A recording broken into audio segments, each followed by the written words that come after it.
Team SS astro आपका अपने YouTube channel पर स्वागत करता है। बात करते हैं सूर्य के राशि परिवर्तन की। सूर्य जो है तुला राशि में गोचर करेंगे 17 अक्टूबर से 16 नवंबर 2023 तक रहेंगे। देखते हैं कि इस कालखंड में किनकी चमकेगी किस्मत और किनके सितारे होंगे बुलंद। सभी 12 लग्नों पर क्या प्रभाव है वो इस वीडियो में हम देखेंगे। जहां तक मेष लग्न की बात है तो ये संचरण तुला राशि में मतलब आपके सप्तम भाव में हो रहा है। सूर्य आपके पंचम स्थान के स्वामी हैं। जीवन साथी और व्यापारी वर्ग के लिए बहुत अच्छा समय नहीं दिखाई दे रहा है। आपको अपनी वाणी पर पूरा ध्यान और काबू रखना होगा। ऑफिस में आपके नीचे और साथ कार्य करने वाले हालांकि आपका साथ देंगे। हर तरह की समस्या से आराम मिलेगा, लेकिन जो उच्च अधिकारी हैं वो उनसे संभल कर रहे हैं। जो आपको बीमारी से राहत मिलेगी। अगर वाणी पर नियंत्रण कर लें तो इस समय में काफी कुछ आप सुधार कर सकते हैं। ब्लड प्रेशर वालों को सेहत का फिर भी ध्यान रखना होगा। यात्रा के योग हैं जिससे आपको थकान होगी। नित्य मंदिर में जाएं और वहां का पानी पिएं और सूर्य भगवान को जल दें तो आपके लिए संचरण काफी सुधर जाएगा। वृष लग्न की जहां तक बात है तो ये संचरण तुला राशि में मतलब आपके छठे भाव में हो रहा है। सूर्य आपके चतुर्थ स्थान के स्वामी हैं। ये आपके लिए बहुत अच्छा नहीं दिखाई दे रहा है। अगर आप पब्लिक डीलिंग में है तो गुस्सा होने से बचें। आपका प्रभाव अच्छा नहीं रहेगा। माता की सेहत थोड़ी खराब हो सकती है। दवा लेते रहें तो आराम मिलेगा। अहंकार से इस कालखंड में आपको बचना होगा। घर या वाहन में कोई समस्या होगी। बदलाव या लंबी यात्रा के योग दिखाई दे रहे हैं। हाँ, किसी पैसे किसी प्रयोजन के लिए खर्च हो जाएंगे। कोशिश करें कि लोग इस कालखंड में आपके खिलाफ ना हो। नित्य इत्र लगाकर बाहर निकलें। शिव और सूर्य को नित्य जल दें। मिथुन लग्न की जहां तक बात है तो ये संचरण तुला राशि मतलब आपके पंचम भाव में हो रहा है। सूर्य आपके तीसरे स्थान के स्वामी हैं। आपको सावधान रहने की जरूरत है। भाई बहन अथवा पड़ोसी से विवाद संभव है। वहां कोई समस्या उभरती दिखाई दे रही है। हालांकि आप स्थिति से बाहर आने में कामयाब हो जाएंगे। नाक कान गले या सीने में कोई अन्य सेहत संबंधी समस्या उभर सकती है। हालांकि एक चीज है कि मिथुन लग्न के आय के लिए समय बहुत अच्छा रहेगा और काफी आप अच्छी आय करेंगे। अपने पड़ोसियों और घर के बाकी सदस्यों के साथ मिलजुल कर रहें। कुल मिलाकर ये गोचर आपके लिए मिला जुला दिखाई दे रहा है। नित्य आदित्य हृदय स्त्रोत का पाठ करें या सुने। खाने और पहनने में हरे रंग का प्रयोग ज्यादा से ज्यादा करें और गणेश जी को नित्य दुर्वा अर्पित करें। कर्क लग्न की जहां तक बात है तो ये संचरण तुला राशि में मतलब आपके चतुर्थ भाव में हो रहा है। सूर्य आपके दूसरे स्थान के स्वामी हैं। ये संचरण आपके लिए बहुत अनुकूल नहीं है। पैसे की कमी हो सकती है क्योंकि आपको खर्चा होगा किसी प्रयोजन में, इस कारण कमी होगी। खर्चे में वृद्धि और सुख में कमी हो सकती है। कार्य क्षेत्र में आपको सबका साथ मिलता दिखाई दे रहा है। अगर कोई पैसा या प्रॉपर्टी से संबंधित समस्या है तो उसको बहुत समझदारी से सुलझाना होगा। इस समय आप किसी बात से परेशान रहेंगे। तबीयत का ख्याल रखना होगा और आपको सादा और सुपाच्य भोजन करना है। माता की सेहत का ख्याल रखें। आप अपनी वाणी को संयमित रखें। दशरथ कृत शनि स्त्रोत का पाठ करें या सुने। खाने और पहनने में लाल रंग का समावेश ज्यादा से ज्यादा करें। सिंह लग्न की जहां तक बात है तो संचरण तुला राशि आपके तीसरे भाव में हो रहा है। सूर्य आपके लग्न स्थान के स्वामी हैं। आपके लिए भी मतलब सो ही है, बहुत अच्छा नहीं है। आप परेशान रहेंगे। अगर कहीं कोई पैसा रुका या प्रॉपर्टी संबंधित कोई विवाद है तो उसे समझदारी से निकालने का प्रयास करें। भाई बहन को भी कष्ट संभव है। कोई बीमारी उभर सकती है जिस पर आपको ध्यान देने की जरूरत है। नाक कान गले से संबंधित समस्या को लेकर सतर्क रहें। हालांकि भाग्य का पूरा साथ आपको मिलता जा रहा है। भाग्य प्रबल रहेगा इस कालखंड में।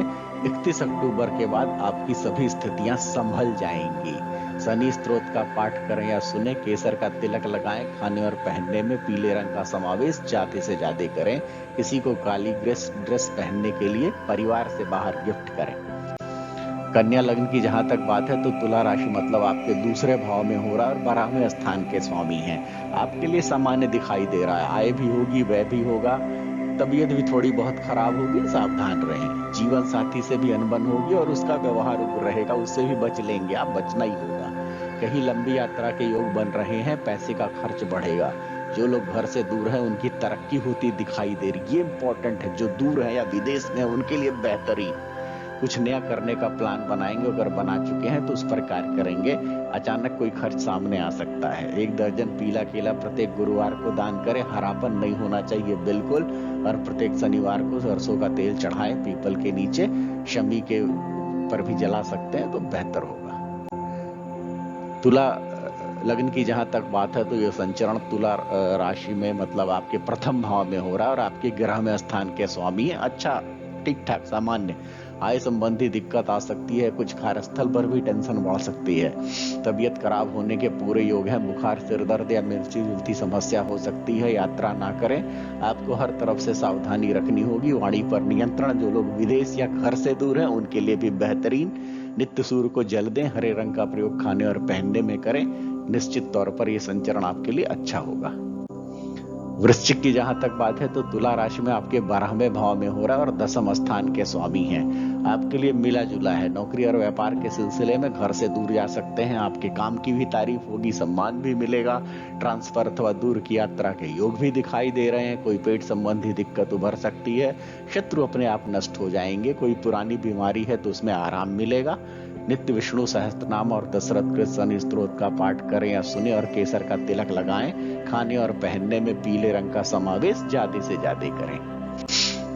धनु की जहां तक बात है तो तुला राशि मतलब आपके एकादश भाव में हो रहा है और आपके 9वें स्थान के स्वामी है। आपके लिए ठीक ठाक दिखाई दे रहा है। भाग्य से पैसे में बढ़ोतरी होती दिख रही है। जो परेशानी थी वो भी धीरे धीरे खत्म होगी, भाग्य का साथ मिलेगा और हालांकि तरक्की और बदलाव के योग बनते दिखाई दे रहे हैं। कहीं यात्रा का प्रोग्राम बना सकते हैं। कुछ बातें एकाएक ऐसी होंगी जिससे मन प्रसन्न होगा।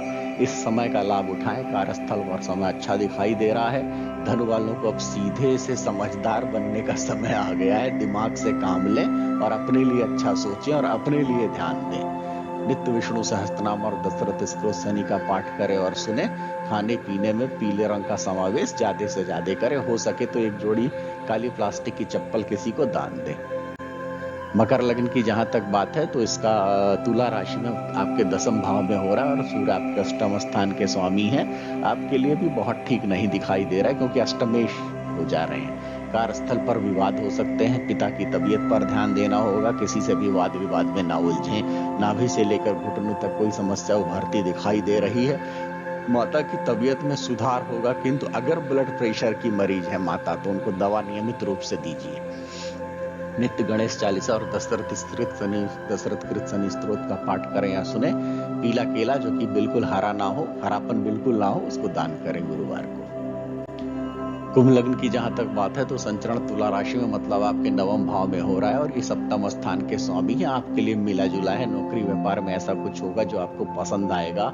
कुछ बातें आपके मन मुताबिक होंगी, कुछ नहीं होंगी, लेकिन ज्यादातर मन मुताबिक होंगी। जीवन साथी की तरफ से कोई समस्या आ सकती है या जीवन साथी को कोई समस्या आ सकती है। पेट संबंधी कोई बीमारी अगर है तो उभर सकती है। खान पान में सावधानी बरतनी होगी। भाई बहन को कोई दिक्कत थी तो अब दूर हो सकती है। आपका पराक्रम बढ़ा रहेगा। नित्य गणेश चालीसा और दशरथ कृत शनि स्तोत्र का पाठ करें सुने। नित्य सूर्य भगवान को रोज जल दें। मीन लग्न की जहां तक बात है तो आपके 8वें भाव में हो रहा है और 6वें स्थान के स्वामी है, तो ये भी मिला जुला है। कार्यस्थल पर ध्यान देना होगा क्योंकि लोग आपके खिलाफ हो सकते हैं। ज्यादा बोलेंगे लेकिन खूब सोच समझ कर बोलें। जीवन साथी की आपकी तबीयत खराब हो सकती है, सेहत का ध्यान रखना होगा और खाने पीने में पूरी सावधानी रखनी होगी। भाई बहन से संबंधित कोई अच्छी खबर मिल सकती है।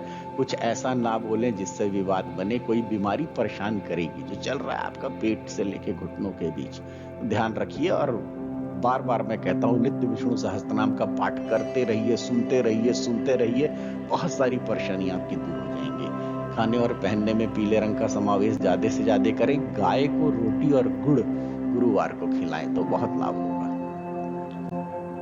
आप सभी मित्रों को पुनः बताऊंगा कि मासिक भविष्यफल सिर्फ सूर्य ग्रह के गोचर पर आधारित है। इसका वास्तविक और सटीक फल प्राप्त करने के लिए कुंडली में आपके ग्रहों की स्थितियों का विश्लेषण आवश्यक है। अतः किसी भी प्रसिद्ध ज्योतिषाचार्य से आप अवश्य संपर्क करें।